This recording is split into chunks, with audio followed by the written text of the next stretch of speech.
Bonjour à tous, dans cette vidéo de cours sur la mécanique des référentiels non galiléens, on va continuer la vidéo précédente de la loi de composition des vitesses pour obtenir la loi de composition des accélérations. Donc je repars de la loi de composition des vitesses. Le contexte, c'est un référentiel R' en mouvement par rapport à un référentiel R. Donc évidemment, je vous invite à d'abord regarder la vidéo sur la loi de composition des vitesses. Et ensuite, on va introduire les mêmes notations que tout à l'heure. On appelle l'accélération absolue, qui est tout simplement la dérivée de VA par rapport au temps dans R, c'est-à-dire l'accélération du point M dans R, ou encore la dérivée deuxième de OM par rapport au temps dans R, et on va appeler l'accélération relative à R, eh bien, la dérivée de la vitesse relative par rapport au temps dans R', c'est-à-dire l'accélération du point M dans R', c'est-à-dire aussi la dérivée seconde de O'M par rapport au temps, mais cette fois-ci dans R'. Très bien.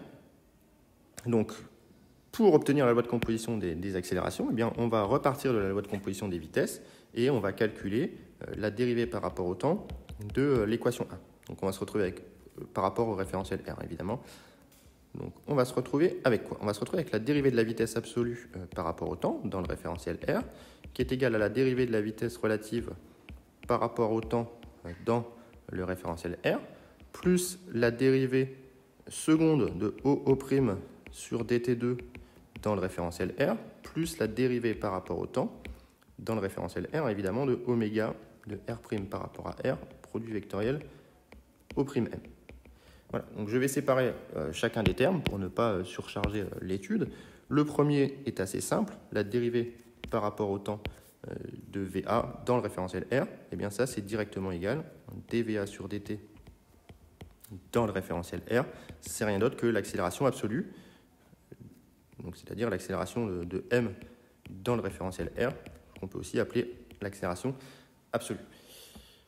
Le deuxième terme, un petit peu plus de travail à effectuer, la dérivée de la vitesse relative par rapport au temps dans le référentiel R, c'est pas directement la dérivée, c'est pas directement l'accélération relative, puisque je ne dérive pas par rapport à R'. Donc là, j'utilise mon théorème de dérivation composé, donc ça fait dérivée de VR par rapport au temps dans R', plus oméga de R' par rapport à R, produit vectoriel, la vitesse relative.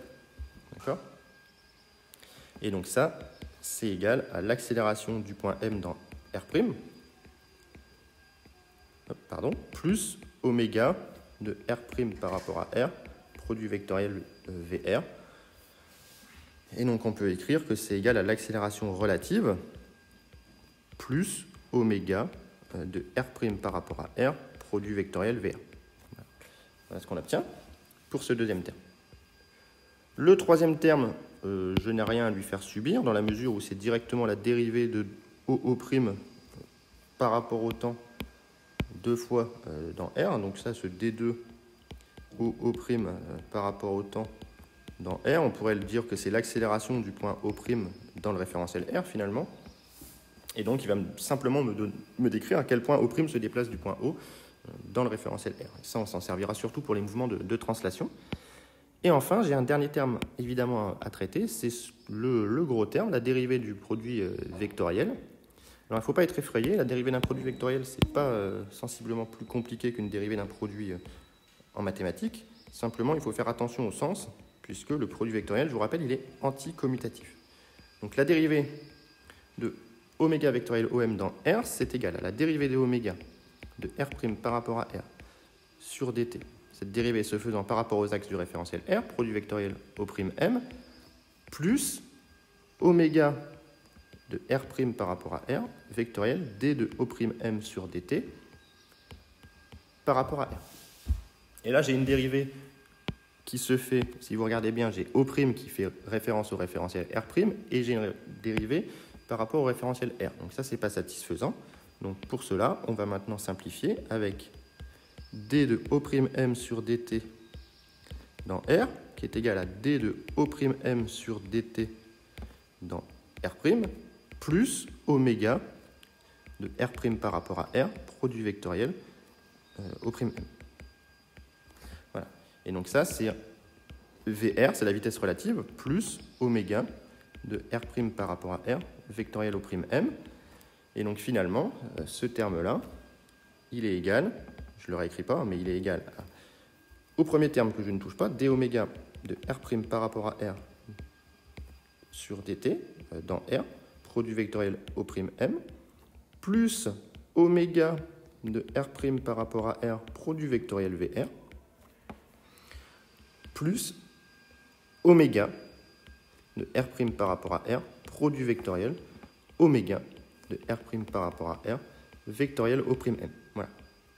Donc c'est un petit peu lourd à écrire, mais on a tous les termes cette fois-ci. Et donc si je regroupe un petit peu tout ce qu'on a fait, on se retrouve donc avec l'accélération absolue, qui est égale à, en bleu, l'accélération relative plus oméga de R' vectoriel VR, plus, en jaune, la dérivée de OO' deux fois par rapport au temps, par rapport aux axes du référentiel R, plus, en bleu, la dérivée de oméga de R' par rapport à R divisé par dt, par rapport à R, vectoriel au prime M, plus oméga de R' par rapport à R, produit vectoriel VR, plus oméga de R' par rapport à R, produit vectoriel oméga de R' par rapport à R, produit vectoriel au prime M. Voilà. Et ça, on va le réécrire sous la forme. L'accélération absolue est égale à l'accélération relative plus l'accélération d'entraînement plus l'accélération dite de Coriolis, où l'accélération de Coriolis est égale à 2 fois oméga de R' par rapport à R, produit vectoriel VR. Le 2 ne vient pas de nulle part. Si vous regardez bien, vous avez deux fois le même terme. Ce oméga de R' vectoriel VR, vous l'avez deux fois. Donc on peut aussi l'écrire comme étant 2 de oméga de R' par rapport à R, produit vectoriel de V de M dans R', tout simplement, la vitesse relative.